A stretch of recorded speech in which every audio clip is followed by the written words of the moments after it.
Assalamualaikum warahmatullahi wabarakatuh. Nama saya Jini Budiarti dari kelas manajemen 22C dengan NPM 224111163. Di sini saya akan menjelaskan tentang wawancara. Apa itu wawancara? Wawancara adalah percakapan dua orang atau lebih yang berlangsung antara narasumber dan pewawancara dengan tujuan mengumpulkan data-data berupa informasi. Oleh karena itu, teknik wawancara adalah salah satu cara mengumpulkan data, misalnya untuk penelitian tertentu. Merujuk dari KBBI, Kamus Besar Bahasa Indonesia, wawancara adalah tanya jawab dengan seseorang, pejabat atau sebagainya, untuk dimintai keterangan atau pendapatnya mengenai suatu hal, dimuat dalam surat kabar, disiarkan melalui radio, atau ditayangkan pada layar televisi. Kegiatan wawancara dapat dilakukan untuk berbagai tujuan dan oleh siapa saja, seperti jurnalis, pencari kerja, peneliti, dan sebagainya. Pengertian wawancara menurut para ahli.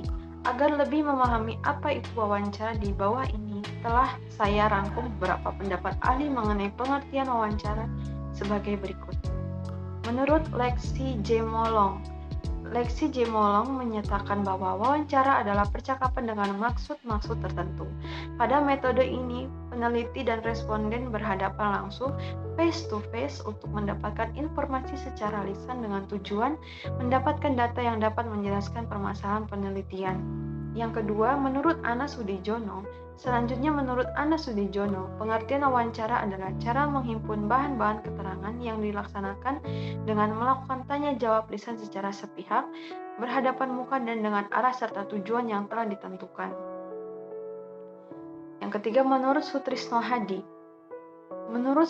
Hadi mengupayakan bahwa wawancara adalah alat yang sangat baik untuk mengetahui tanggapan, pendapat, keyakinan dan perasaan, motivasi serta proyeksi seseorang terhadap masa depan, mempunyai kemampuan yang cukup besar untuk menggali masa lalu seseorang serta rahasia-rahasia hidupnya. Yang keempat, menurut Robert Hahn dan Channel, pengertian wawancara adalah pola khusus dari interaksi dimulai secara lisan untuk tujuan tertentu dan difokuskan pada daerah konten yang spesifik dengan proses eliminasi dari bahan-bahan yang tidak ada hubungannya secara berkelanjutan. Tujuan dan fungsi wawancara. Dari pengertian wawancara tadi, tentunya sudah ada gambaran mengenai tujuan wawancara tersebut. Tujuan wawancara adalah mendapatkan data atau informasi dari pihak narasumber. Lebih jelasnya, menurut Jainal, tujuan wawancara adalah sebagai berikut. Peroleh informasi secara langsung guna menjelaskan suatu hal atau situasi dan kondisi tertentu. Memperoleh data agar dapat mempengaruhi situasi atau tertentu. Melengkapi suatu penyelidikan ilmiah. Merujuk pada tujuan-tujuan tersebut, maka dapat diartikan fungsi wawancara adalah guna mendapatkan informasi maupun data secara akurat, mendalam, objektif, sekaligus menjadi pelengkap informasi awal pewawancara. Selain itu, wawancara juga memungkinkan munculnya spesifikasi baru dari topik yang diangkat. Jenis wawancara. Secara umum berdasarkan cara pelaksanaannya, wawancara terbagi menjadi 3 jenis, yaitu 1. Wawancara terstruktur. Jenis pertama dari wawancara adalah wawancara terstruktur atau terpimpin, di mana semua pertanyaan-pertanyaan yang ingin diajukan sudah dipersiapkan secara rinci dan lengkap. Yang kedua, wawancara tidak terstruktur. Sesuai namanya, wawancara tidak terstruktur adalah kebalikan dari wawancara terstruktur, di mana pertanyaan-pertanyaan yang diajukan bersifat terbuka.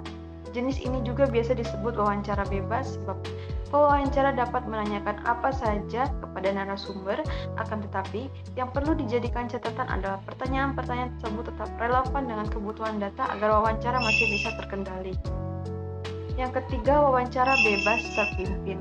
Jenis terakhir dari pewawancara adalah wawancara bebas terpimpin, yaitu gabungan dari kedua jenis wawancara sebelumnya, di mana pewawancara tetap menyiapkan pertanyaan-pertanyaan yang akan diajukan namun secara garis besar saja.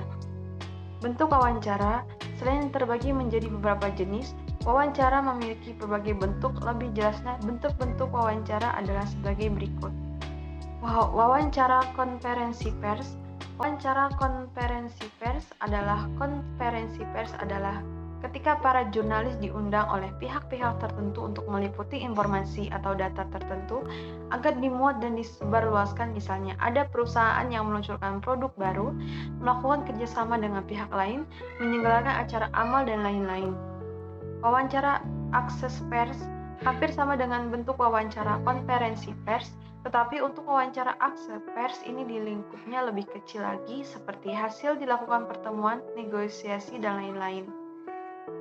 Wawancara roundtable. Wawancara roundtable adalah salah satu bentuk wawancara yang cukup kompleks di mana pewawancara harus menyusun strategi dan skenarionya dulu supaya proses wawancara dapat berjalan lancar. Dalam hal ini, pewawancara bertindak sebagai moderator dari beberapa narasumber sehingga tidak hanya mengajukan dan mencatat jawaban, pewawancara juga bertugas mengatur jalannya percakapan.